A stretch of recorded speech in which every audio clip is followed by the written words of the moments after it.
കാശിക്കുട്ടന് രാവിലെ സ്കൂളിൽ കൊണ്ടുപോകാൻ വേണ്ടിയിട്ട് ഒരു മുട്ട എടുത്ത് ഓംലെറ്റ് തയ്യാറാക്കുവാണേ. അപ്പം സ്കൂളിലിപ്പോൾ ചോറ് കൊണ്ടുപോകത്തില്ല, അവന് ഭയങ്കര നിർബന്ധമാണ് കേട്ടോ. ചോറൊന്നും അവന് സ്കൂളിൽ പോകാൻ വേണ്ട, ഒന്നും വേണ്ടെന്നാണ് അവൻ പറയുന്നത്. പിന്നെ ഞാൻ കരുതി എൻ്റെ ഒരു സമാധാനത്തിന് വേണ്ടിയിട്ട് ഞാൻ കുറേ മുട്ടയോ അല്ലെന്നുണ്ടെങ്കിൽ അങ്ങനെ എന്തെങ്കിലും ഞാൻ കൊടുത്തു വിടും, എന്തെങ്കിലും ഒന്ന് കഴിക്കണമല്ലോ. അപ്പോൾ ഓംലെറ്റൊക്കെ റെഡിയാക്കി കുറച്ച് ഫ്രൂട്ട്സ് എടുത്ത് സ്നാക്സായിട്ട് വെച്ചിട്ടുണ്ട്. സാധാരണ ബിസ്ക്കറ്റൊക്കെ ആയിരിക്കും കൊടുത്തു വിടുന്നത്. അപ്പോൾ അതൊക്കെ റെഡിയാക്കി വെച്ചിട്ട് ഞാൻ കാശിക്കുട്ടനെ റെഡിയാക്കി.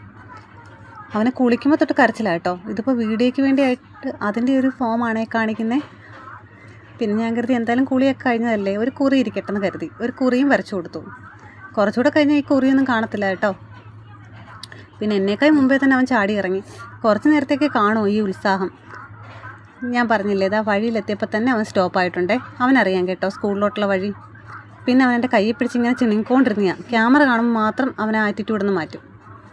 എന്തായാലും വല്ല വിധനെ അവൻ്റെ സ്കൂളിൻ്റെ അടുത്ത് എത്തിക്കുക എന്നുള്ളൊരു ടാസ്ക്കാണ് എൻ്റെ. ആദ്യമൊക്കെ ഞാൻ ഇതിലങ്ങ് വീണ് പോവായിരുന്നേ, പകുതി വഴിയെത്തുമ്പോൾ ഞാൻ തിരിച്ചു കൊണ്ടുപോകായിരുന്നു.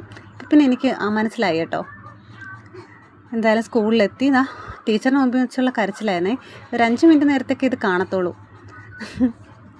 ഇത് കാണുമ്പോൾ നമുക്കൊരു വിഷമമാണ്. കുഞ്ഞുങ്ങളെല്ലാം നിൽക്കുന്നുണ്ടോ. അപ്പോൾ എല്ലാവരും സപ്പോർട്ട് ചെയ്യണേ ഫ്രണ്ട്സ്.